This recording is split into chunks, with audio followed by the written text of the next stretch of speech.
Mesdames, bonsoir. Messieurs, bonsoir. Heureux de vous retrouver encore ce soir dans le cadre du journal. Vous êtes sur les antennes d'Horizon 3 Télévision. Voici le sommaire.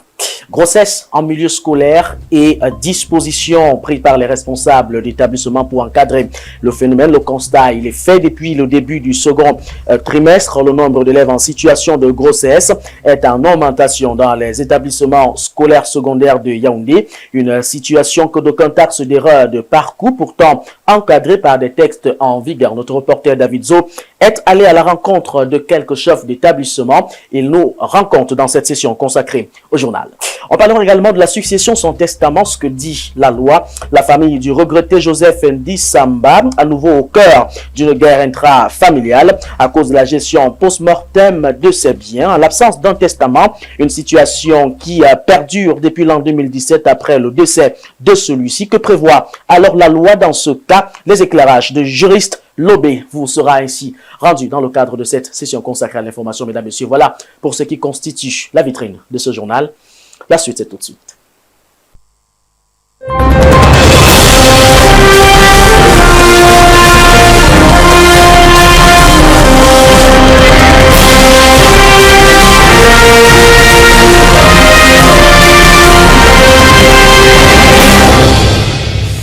Mesdames et messieurs, une fois de plus, bonsoir et bienvenue au journal. On l'annonçait en titre, grossesse en milieu scolaire et dispositions prises par les responsables d'établissements en vue d'encadrer ce phénomène dans les établissements scolaires, secondaires et même techniques de la ville de Yaoundé. Le constat est fait depuis ce second trimestre. L'augmentation du taux de grossesse est donc visible en milieu scolaire. Une situation en tout cas que certains taxent d'erreur de parcours qui pourtant est véritablement encadrée par des textes en vigueur. Notre reporter David Zo est allé rencontrer quelques responsables et patrons d'établissements. Ils ont livré tour à tour les stratégies implémentées par ceux-ci afin d'encadrer le phénomène. Reportage. La situation semble inquiétante. Le lycée et collège de Yaoundé regorge de nombreux élèves enceintes. Dans le but de permettre à ces dernières de poursuivre leurs études, le ministère des enseignements secondaires leur permet d'être à l'école jusqu'au 7e mois de la grossesse. Une fille qui tombe enceinte pendant son parcours scolaire, pendant son année scolaire, peut continuer à aller à l'école sans problème. Cet enfant va à l'école jusqu'à ce qu'elle-même elle se sente fatiguée et qu'elle vous présente le souci d'aller déjà accoucher. Et là, on lui donne un certificat qui permet qu'elle ait un congé de maternité. Dans le lycée, notamment à Abankongwa, les élèves enceintes bénéficient d'un suivi particulier allant jusqu'aux soins médicaux. Nous accompagnons ces élèves dans leur état de gestation et nous permettons que ces élèves soient suivis d'abord par l'infirmerie de l'établissement, après les avoir recensés. À ce jour, nous avons 4 filles enceintes. On veut juste montrer à la jeune fille que le fait de tomber enceinte ne fait pas d'elle un paria de la société. Encore éviter certaines choses qui les conduisent parfois au suicide. Parce que quand une fille tombe enceinte, de peur d'être exclue de l'école, elle va tenter de se faire avorter et parfois par des voies qui ne sont pas orthodoxes. Nous savons ce qui arrive à ces filles. Certaines trouvent même la mort sur ce chemin et d'autres même la stérilité. Encourager ces élèves à poursuivre leurs études malgré la grossesse, c'est ce que vise le ministère. Parviendra-t-il à ses fins quand on sait que notre jeunesse est beaucoup plus soumise à des problèmes de mœurs qu'elle ne s'intéresse au cahier? Restons justement en société, cette fois-ci pour faire allusion à la famille du regretté Ndi Samba. Il faut dire qu'il est véritablement au cœur d'un véritable scandale, un scandale intrafamilial au regard de la gestion de ses biens post-mortem. Celui-ci ayant justement quitté la scène sociale en 2017, a donc laissé la famille dans une véritable situation qui ne cesse en tout cas d'interroger la quiétude de plusieurs. Ces cas de figure qui nous intéressent nous amènent à questionner la loi dans le cas où le concerné n'aura pas laissé visiblement de testament. Nous sommes allés à la rencontre d'un juriste, le juriste Lobé, qui a expressivement accepté de s'exprimer dans ce reportage signé Mimi Rose Binda. Quand vous êtes présenté, vous m'avez dit. C'est pratiquement une situation connue de tous. Depuis l'année 2017, la guéguerre au sein de la famille du patriarche Joseph Ndisamba sur la gestion de ses biens fait rage. En effet, un nouveau scandale met en scène Marie-Louise Ndisamba et son petit frère Paulin Ndisamba, qu'elle aurait fait interpeller à son domicile par les éléments du commissariat central numéro 1 de Yaoundé sans mandat d'amener. Cette situation résulte du fait que le patriarche de regrettée mémoire était marié à 4 femmes et père d'une vingtaine d'enfants. Toutefois, malgré sa multitude de biens, il n'a laissé aucun testament. Une situation qui vient envenimer le partage de l'héritage ou de la succession par ses enfants considérés comme des ayants droit. Sur la conduite à tenir du point de vue de la loi, la juriste Lobé fait quelques précisions. Le testament déjà est un acte unilatéral qui est rédigé soit par le testateur ou encore devant notaire. Il est très important de rédiger son testament et ça éviterait un certain nombre de conflits après notre mort. Nous sommes témoins, ce qui est sûr chaque jour, de ce que une personne qui décède en laissant des biens ou un patrimoine assez vaste ou petit, parce que on ne peut pas vraiment quantifier le patrimoine, mais peu importe ce qu'il laisse, c'est sujet à des conflits de part et d'autre. Il y a même des morts, il y a la sorcellerie, il y a un tas de situations qui se soulèvent après le décès de la personne qui détenait ces biens-là. Ainsi, au cas où la jurisprudence n'est pas appliquée, il est nécessaire de faire recours au droit coutumier. Juriste Lobé, est-ce sur le plan traditionnel, on a tendance ou encore généralement dans nos traditions, on désigne un successeur pour prendre la relève dans nos familles. Mais c'est pas pour autant qu'il a le droit d'hériter et de disposer des biens du défunt comme bon lui semble. Non. Si le défunt a laissé plusieurs enfants, ces enfants-là tous entrent dans la succession. Ils sont tous co-héritiers au même titre que le successeur du village. Donc, le partage doit se faire de manière équitable et une différence ne devrait pas être faite entre les hommes et les femmes. En un mot comme un mot, il en ressort qu'il est toujours souhaitable de faire un partage équitable entre les ayants droit afin d'éviter ce genre de scandale entre les membres d'une même famille. Quelle image! Parlons cette fois-ci du président du Parti camerounais pour la réconciliation nationale, l'honorable Cabral Libye, qui a donc été victime le 18 février dernier dans la région de l'Adamawa d'une flagrante violation du droit. Il faut nécessairement le dire, c'est une situation qui a amené plusieurs à s'interroger sur l'implémentation de la démocratie au pays. La démocratie camerounaise est-elle à double vitesse? C'est une question qui trouve réponse dans ce reportage signé David Rochiba. J'ai dit je filme. Je n'arrête pas. À filmer. C'est moi qui lui ai dit.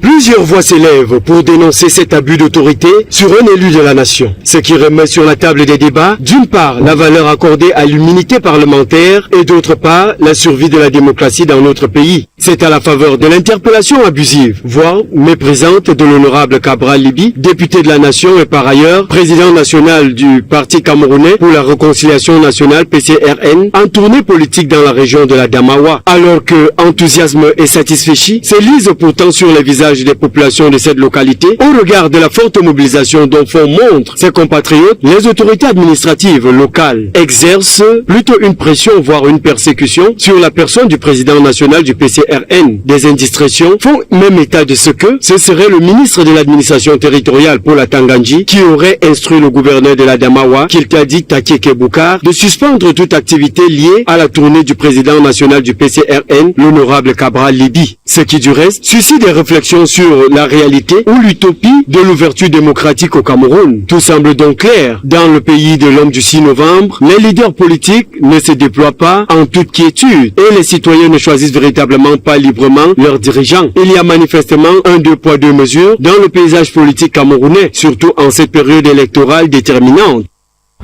Passer le message de remerciement aux autres, passer le message d'encouragement aux camarades, ça va aller. Parlons cette fois-ci politique dans cette session consacrée à l'information sur les antennes d'Horizon 3 Télévision et on fait allusion à l'élection présidentielle 2025 pour parler des politiciens saisonniers qui sont de sortie à l'approche de l'élection présidentielle officiellement prévue au mois d'octobre 2025. De nombreux présidents de partis politiques endormis font le grand retour sur la scène politique 7 ans après la dernière élection présidentielle. À coup de promesses, nombreux sont ceux qui prennent justement des engagements à toujours se tenir face au peuple qui l'abandonne pourtant après chaque élection. Entre intérêts personnels et même manipulation des masses, ces politiciens s'apprêtent justement à des hirondelles. Reportage signé Joël Akumba. Saison, ils sont de retour. Avec grand bruit et annonces pompeuses, ces personnalités saisonnières ne font parler d'elles qu'après chaque 7 ans. Plus opportunistes qu'idéalistes, ces prétendus leaders politiques réapparaissent seulement quand ils veulent glaner quelques voix lors des élections présidentielles. Le but, naturellement, étant de bénéficier des quelques millions octroyés aux candidats à cette course électorale. Fort de slogans pompeux, ils prétendent face caméra être la solution aux maux des populations camerounaises. Résidant au Cameroun ou à l'étranger, ils jurent la main sur le cœur d'être très attachés aux idéaux d'égalité et de justice. Seulement, ces politiciens saisonniers font fortement preuve d'injustice en disparaissant après chaque promulgation des résultats à l'élection présidentielle et réapparaissent à la prochaine échéance électorale. Le chômage des jeunes, la sous-valorisation des femmes, la corruption, l'industrialisation du pays sont tant de problèmes auxquels les politiciens saisonniers n'ont pas le temps d'apporter des réponses en période hors électorale. Dans un jeu habilement structuré, certains entrés en hibernation il y a 7 ans et se présentant comme opposants affirment avec fierté qu'ils soutiennent le parti au pouvoir. Et donc les revoilà après 7 ans qui viennent renforcer le RDPC. D'autres encore, tels des chevaliers et venus de l'étranger, se positionnent tels des super-héros et invitent les électeurs à voter pour eux car ils promettent le miel et le lait à tous les Camerounais. Une attitude qui frise la plaisanterie et donc le manque de considération envers le peuple camerounais qui semble bien déterminé cette année à faire un choix mûrement réfléchi et surtout bénéfique à la postérité. Face aux questions d'émergence au Cameroun, le CERDO Tola, qui fait allusion à la nouvelle pensée africaine, disons que l'université de Yaoundé 1, Ngouaïkile, qui a donc servi de terre d'accueil de cet important événement présidé le 19 février dernier, portant ici sur la présentation de ces documentations visant ici à sensibiliser les Camerounais à un véritable retour aux sources. C'est un événement présidé par le Centre de documentation de la recherche sur les traditions et même les langues africaines. Reportage signé Eric Mala, Yvan Amen. Université de Yaoundé 1, ce mercredi 19 février 2025, se tient la présentation mondiale de la revue de la nouvelle pensée africaine dans l'Amphi 300. Un événement présidé par le Centre international de recherche et de documentation sur les traditions et les langues africaines, le CERDO Tola, en présence des membres du gouvernement, du conseil scientifique et d'un parterre d'invités. Cette revue scientifique est publiée dans un contexte où la mondialisation impacte vivement sur les valeurs africaines. La pensée ne se résume ni ne se réduit à la seule discipline qu'est la philosophie. Quand nous disons pensée, et plus encore nouvelle pensée africaine, nous embrassons un spectre large, ce vaste kaléidoscope des problématiques inscrites dans la construction de l'avenir.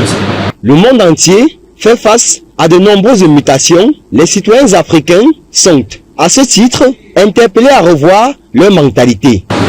Aujourd'hui, l'Afrique, notre Afrique, a besoin d'intellectuels prophétiques, de scientifiques audacieux, d'artistes et d'écrivains avant-gardistes. À susciter de tels profils entend œuvrer la revue Nouvelle Pensée Africaine. Prenez vos plumes, mettez-vous. Les professionnels des arts, de la culture et les scientifiques sont aussi invités à se réarmer aussi bien moralement que professionnellement afin d'impacter l'univers. Cet attachement au savoir refuté, il faut y mettre fin une fois pour toutes. C'est l'une des missions de la nouvelle pensée africaine. On peut dire que c'est une mission au sens philosophique négatif. La mission positive, c'est ce qu'il a appelé également l'affirmation. Aujourd'hui, il ne s'agit plus d'affirmer la présence africaine parmi d'autres, pour dire nous aussi nous pouvons faire. Le premier numéro de cette revue invite aussi les Africains à faire montre d'objectivité dans les échanges et à mettre sur pied des politiques sécuritaires solides. Mais voilà le terrain qu'il faut attaquer. La puissance spirituelle, la puissance technologique, la puissance militaire. La revue de la nouvelle pensée africaine arrive dans un contexte où très peu de citoyens s'intéressent encore à la lecture, d'où l'urgence de s'interroger sur le réel impact de cette démarche dans le quotidien des populations de notre continent dans les jours à venir. Direction Moyo-Centre. Nous sommes dans le département de la vallée du Thème, région du sud Cameroun, où le crime d'un jeune au village Mofoup provoque une colère généralisée des populations. La circulation et les activités génératrices de revenus sont sérieusement perturbées depuis ce matin dans la localité. Les autorités administratives, même municipales, sont descendues sur le terrain pour calmer les manifestants. Il s'agit d'un jeune froidement égorgé après une altercation. Les auteurs inconnus sont en fuite. L'horreur est donc à son comble. Une vague d'insécurité gagne progressivement la localité de Moyo-Centre. Il faut cependant noter que c'est le deuxième crime. En l'espace de 2 semaines seulement, les enquêteurs ont ouvert j'y arrive pour faire route la lumière sur cette affaire. Nous y reviendrons certainement dans nos prochaines éditions d'information. Restons cette fois-ci dans le cas de la société. Cette fois-ci, nous sommes à Sikoum, département de la Sanaga-Maritime, arrondissement de Dibamba. De ce côté, l'affaire justement de ce charnier ne cesse de faire parler de lui. Cette fois-ci, avec les autorités qui s'en mêlent, une descente a été effectuée il y a quelques heures seulement auprès de ces sinistrées familles durement éprouvées pour apporter, disent-ils, du réconfort. Notre rédaction vous livre ce reportage.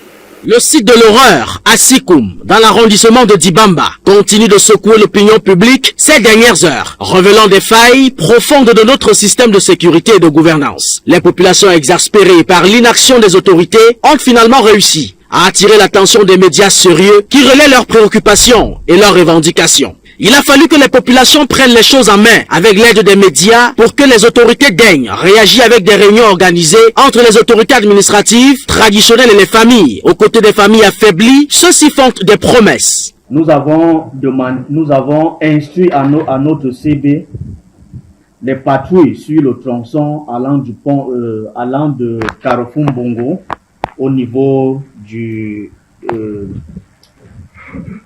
jusqu'au niveau du contrôle mixte après la sous-préfecture des DA2. Mais il est trop tôt pour savoir si ces autres engagements seront tenus ou rangés dans les couloirs du silence. Comme le dit si justement Esdras, chapitre 10, verset 4, « Lève-toi, car cette affaire te regarde. Nous serons avec toi. Prends courage et agis. » Il est temps que les autorités prennent leurs responsabilités et que les populations exigent plus de transparence et de accountability. Mais attendons, il y a peut-être une explication logique à tout cela. Peut-être que les autorités étaient simplement en train de méditer sur les problèmes de la société et sont entrées dans un sommeil profond face à ces dérives perpétrées par des individus malveillants. Maintenant que l'affaire est sous les feux des projecteurs, il est essentiel de suivre de près l'évolution des 10 événements. Les populations doivent cependant rester vigilantes et exiger que les pouvoirs publics tiennent au moins cette fois leurs promesses. Les médias doivent continuer à jouer leur rôle de watchdog en relayant les informations et en dénonçant les éventuelles défaillances du système. L'affaire Sikoum est un révélateur des problèmes profonds qui affectent notre société. Parmi ces problèmes figurent des dirigeants profondément endormis malgré l'insécurité pourtant grandissante. Recrudescence des crimes au Cameroun. Quelle est la signification spirituelle de ces événements? La recrudescence dans des cas d'accidents et même d'agression dans nos grandes villes deviennent de plus en plus inquiétants dans la mesure où il ne se passe plus un seul jour sans qu'un incident mortel ne surgisse. Qu'est-ce que cela pourrait alors expliquer cette montée en puissance des coulées de sang dans notre pays? C'est une interrogation qui trouve réponse dans ce reportage de Fallon Mofoué qui s'est rapproché d'un anthropologue pour mieux comprendre le phénomène. Le contenu de leurs échanges contenus dans ce reportage.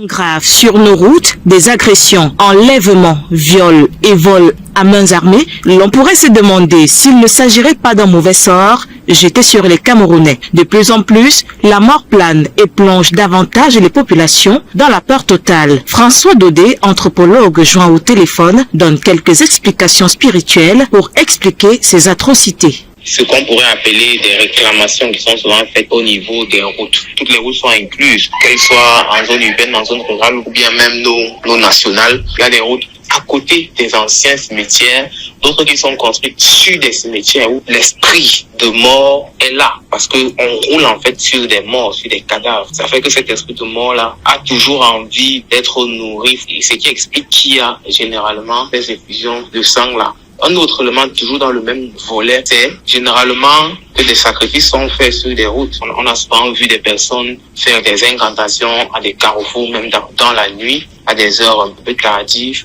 où les gens font des bains et cette eau qui coule est une eau impure. Faut-il donc arrêter de voyager ou de sortir pour vaquer à ses occupations? Pour sortir de ce cercle vicieux, l'anthropologue préconise quelques pistes de solutions. Le premier point, il est personnel. Il faudrait que chacun, selon son attachement spirituel, fasse prière de protection, de purification, avant de sortir de la maison et avant d'emprunter un moyen de santé. Et que les automobilistes fassent également pareil. Le gouvernement devrait se rapprocher des garants de la spiritualité du tout, faire des rites de purification et des rites de protection pour éviter de se retrouver dans la même situation. Trop de sang versé sur nos routes, trop de tristesse et de désolation dans les familles des victimes, trop d'avenirs gâchés, vivement que les ancêtres viennent à la rescousse avant que ces esprits malveillants, si c'est le cas, n'en finissent de s'emparer des âmes innocentes qui n'aspirent. Une page triste dans ce journal, Nécrologie, on fait allusion à l'artiste humoriste Tufinga, de son vrai nom, j'ai failli dire justement le zéro mondial, c'est ainsi que les uns et les autres l'appelaient. Il est décédé ce 20 février 2025 au petit matin des suites d'une très légère maladie. C'est quand même une annonce qui laisse l'ensemble de ses admirateurs dans une très profonde émotion ainsi que sa famille. Notre reporter David Etamé est allé à son domicile pour capter l'ambiance de ce côté. Voici son reportage.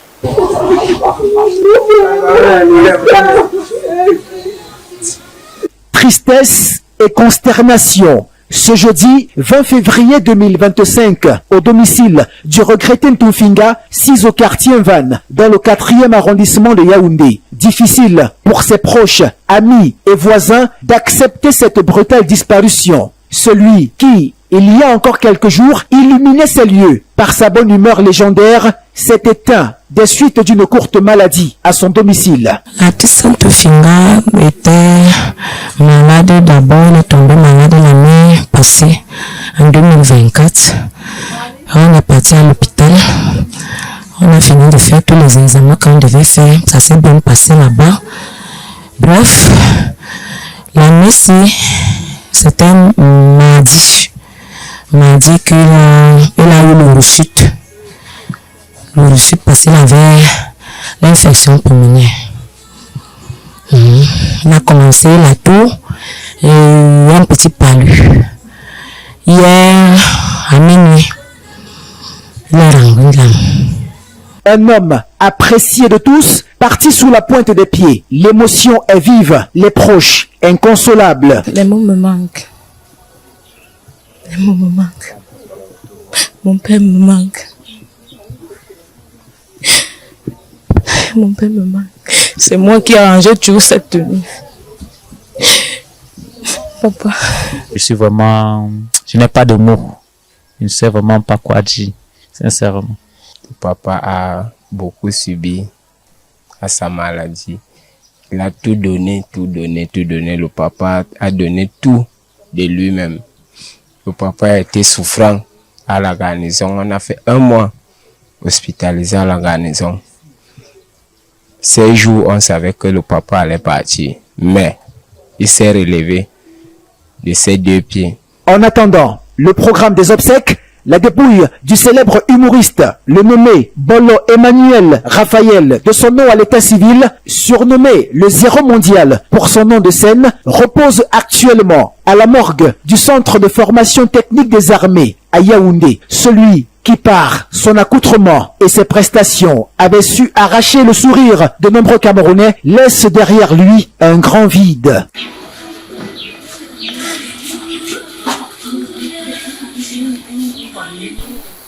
Le groupe Horizon 3, au nom de ma modeste voix, adresse ses sincères condoléances à la famille du Roma éprouvé. Parlons cette fois-ci de l'information de nos frontières. Nous sommes d'abord en République démocratique du Congo. De ce côté, le Conseil des Nations Unies a donc convoqué en urgence une réunion pour discuter des conditions sécuritaires au sein de ce pays. Et puis du côté de la Côte d'Ivoire, la France qui retrocède ce 20 février 2025 le camp militaire de Port-Bouët à la Côte d'Ivoire à son ami. Et puis en Centrafrique, une étude de l'Institut centrafricain des statistiques et même des études économiques et sociales indique que 70% des ménages vivent dans l'extrême pauvreté. C'est la quintessence des informations qui nous conduisent dans le round-up à l'international. Ce soir, porte la voix de Madeleine Gobandon. En RDC, le Conseil de sécurité de l'ONU s'est réuni une nouvelle fois en urgence pour discuter de la situation dans le pays. La RDC continue de réclamer des sanctions contre les rebelles du M23 et le Rwanda, mais la réunion qui a duré plus de 3 heures s'est terminée sans décision concrète. La ministre des Affaires étrangères congolaise, Thérèse Kayi-Kwamba Wagner, critique l'absence d'une résolution claire pour mettre fin aux violences dans le pays. Elle réclame l'adoption de sanctions contre les responsables politiques et militaires rwandais impliqués dans cette agression, un embargo sur les exportations de ressources naturelles en provenance du Rwanda ainsi que l'arrêt des combats et le retrait des troupes rwandaises. Face à elle, les membres du Conseil de sécurité ont reconnu l'urgence de la situation et ont une nouvelle fois dénoncé les agissements des rebelles du M23 et l'implication du Rwanda. En Centrafrique, 70% des ménages vivent dans la pauvreté selon les résultats d'une enquête menée par l'Institut centrafricain des statistiques et des études économiques et sociales financées par la Banque mondiale. Les agents de cette organisation ont sillonné toutes les régions du pays avant de dresser ce rapport fondé sur le difficile accès à l'eau potable, à l'éducation, aux soins de santé et aux autres services sociaux de base. Dans certains quartiers de Bangui, l'eau ne coule plus dans les robinets. Isolé dans la brousse à 12 km du port Sao, le village Gungwa abrite près de 2000 âmes. Ces personnes font face à un sérieux problème d'accès aux soins de santé. Mais l'évacuation des malades vers la capitale pose problème à cause de la dégradation des routes. Face à ces difficultés, le gouvernement de Centrafrique promet de trouver solution. Selon Moïse Zami, directeur de cabinet au ministère de l'économie, le plan national de développement 2024-2028 lancé en septembre dernier permettra au gouvernement de mettre en place des stratégies afin d'améliorer les conditions de vie des Centrafricains. Et en Côte d'Ivoire, après le Gabon l'été dernier, le Tchad au mois de janvier et avant le Sénégal où la France compte encore 300 soldats, Paris a officiellement retrocédé sa base militaire d'Abidjan aux forces armées de Côte d'Ivoire ce jeudi 20 février. Le transfert des lieux à l'armée ivoirienne, un processus initié en avril 2023, a commencé il y a quelques semaines déjà dans le but de lui permettre d'adapter le camp de 230 hectares à ses besoins. Depuis le 20 janvier, un bataillon de 90 parachutistes ivoiriens y a ainsi pris ces quartiers, appréciant notamment l'espace et l'accès aux infrastructures offerts par le site. Et puis en sport, on parle des Lions indomptables du Cameroun, le comité exécutif de la Fédération camerounaise de football qui met Marc Brice en demeure via le ministère des Sports et de l'Éducation physique. La réunion tenue ce mercredi 19 février 2025 au plateau à Temenga entre la délégation des membres du comité exécutif de la FECA Foot et le professeur Narcisse Mouale-Kombi avait donc pour principal thème l'attitude irrespectueuse de Marc Brice à l'endroit de ses patrons. Une situation très délicate à l'approche de la prochaine fenêtre FIFA prévue en mars. Alex Rodrigue Bekono, compte rendu.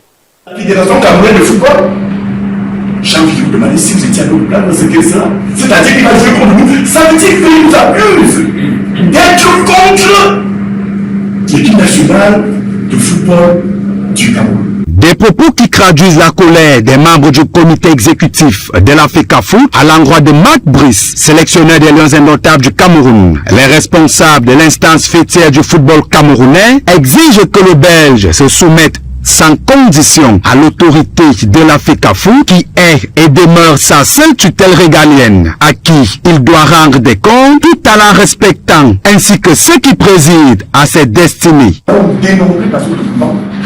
Pas moins de 18 manquements de mépris, de subordination.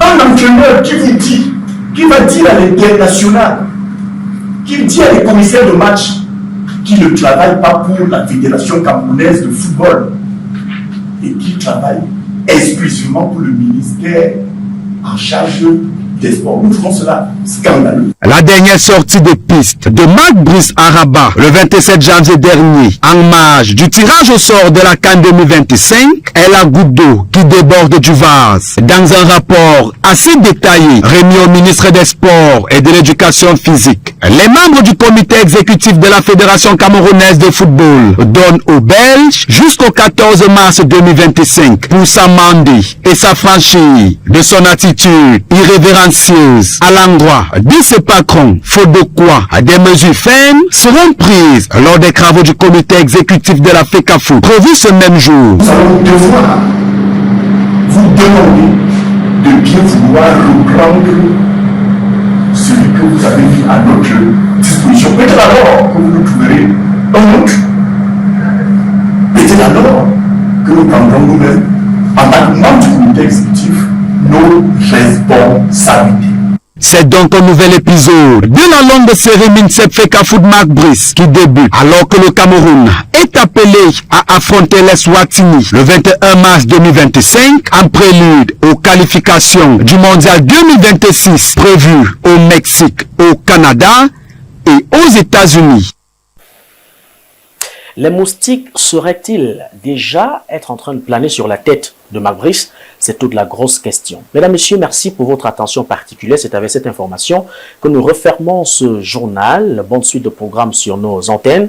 Dès demain vendredi, vous retrouverez Madeleine Gobandon pour les éditions du week-end. Le rendez-vous avec moi, il est pris pour lundi prochain. Je vous laisse en compagnie de Bertrand Bika et la Vespérale, Horizon Soir. Ne l'oubliez jamais, la connaissance reste demain le seul escalier qui vous conduira vers la richesse, parce qu'il n'y a rien de spirituel dans la pauvreté. Demain, 10h, dans le cadre de l'édition spéciale d'Horizon 3, d'Horizon Midi, nous accueillons le collectif des conseils, justement, de Dame Christelle Bicoué dans l'affaire au coq pipi. Ils ont tenu une importante conférence de presse cet après-midi pour prendre certaines mesures.